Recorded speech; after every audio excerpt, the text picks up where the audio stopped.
నమస్తే. 2026 మాస ఫలితాల్లో జూలై మాసంలో వృశ్చిక రాశి వారి ఫలితాలు ఏ రకంగా ఉన్నాయో తెలుసుకుందాం. వృశ్చిక రాశి వారికి కొంత విద్యార్థులు విద్య పట్ల అధికంగా శ్రద్ధ వహించాలి. అలాగే కొన్ని విషయాల్లో జాప్యము, నిర్ణయాలు తీసుకునే విషయంలో కూడా వృశ్చిక రాశి వారి మాసంలో కొంత జాప్యంగా వ్యవహరిస్తారు. దానివల్ల కొన్ని పనులు పెండింగ్లో పడిపోయే సిచ్యువేషన్ అయితే వృశ్చిక రాశి వారికి కనిపిస్తున్నాయి. ముఖ్యంగా కుటుంబ సమస్యలు, చిక్కులు, అలాగే కొద్దిగా అహంకారం కొన్ని విషయాల్లో పెరగడం వృశ్చిక రాశి వారికి ఇబ్బంది కలిగే సిచ్యువేషన్స్ అయితే కనిపిస్తున్నాయి.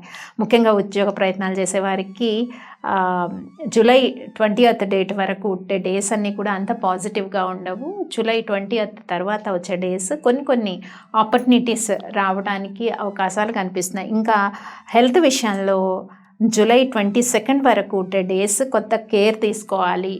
సడన్గా ఇన్ఫెక్షన్స్ కానీ, ఇన్ఫ్లమేషన్ కానీ బాడీలో ఇలా పెరిగే అవకాశం అయితే వృశ్చిక రాశి వారికి కనిపిస్తుంది. ఆ విషయంలో జాగ్రత్త తీసుకోవాలి. అలాగే ముఖ్యంగా వివాహం కాని యువతీ యువకులు ఎవరైతే ఉంటారో వివాహ ప్రయత్నాల విషయంలో కొన్ని మాటల దగ్గర ఆగిపోవడం, కొంత జాప్యం అయితే కనిపిస్తోంది. ఈ మాసంలో కొంత పేషెన్సీగా ఆ విషయంలో ఉండడం అవసరం. ప్రేమ విషయాల్లో కూడా కొంత పేషెన్సీగా వ్యవహరించడం వృశ్చిక రాశి వారు ఈ మాసంలో అవసరంగా కనిపిస్తోంది. ముఖ్యంగా బదిలీలు కోరుకునే వాళ్ళకి అనుకూలంగా ఉంది మాసంలో అని చెప్పుకోవచ్చు. ట్రాన్స్ఫర్స్ ఎక్స్పెక్ట్ చేస్తున్న వాళ్ళకి కొంత ఉద్యోగ మార్పు కానీ, ఉన్న జాబ్లోనే డిపార్ట్మెంట్ చేంజ్ అవ్వాలనుకున్న వాళ్ళకి కొన్ని పాజిటివ్గా కొన్ని విషయాలు పాజిటివ్గా ఉండే సిచ్యువేషన్స్, ఆపర్చునిటీస్ అయితే వృశ్చిక రాశి వారికి కనిపిస్తున్నాయి. ముఖ్యంగా తల్లిగారి ఆరోగ్య విషయాలు కొంత పర్యవేక్షించుకోవాలి. వృశ్చిక రాశి వారు ఏదైనా స్థిరాస్తి కొనుక్కోవాలనుకున్నప్పుడు కూడా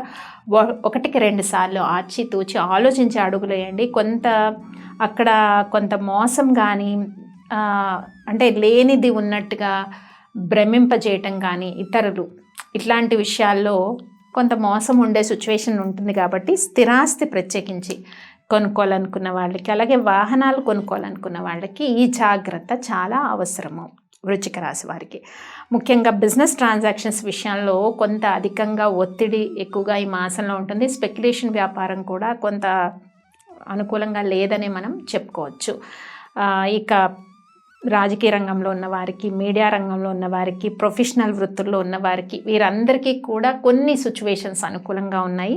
కానీ జూలై 22 తర్వాత వచ్చే డేస్ విషయంలో కొంత జాగ్రత్తగా, నెలాఖరు వరకు వచ్చే డేస్లో చాలా జాగ్రత్తగా ఉండాలి. హెల్త్ విషయం కానీ, ఆపర్చునిటీస్ విషయంలో కానీ, అపార్థాల విషయంలో కానీ కొద్దిగా ప్రౌడ్ పెరిగే సిచ్యువేషన్స్ అని చెప్పుకున్నాం. ఈ విషయాలన్నింటిలోని జాగ్రత్త తీసుకోవాలి.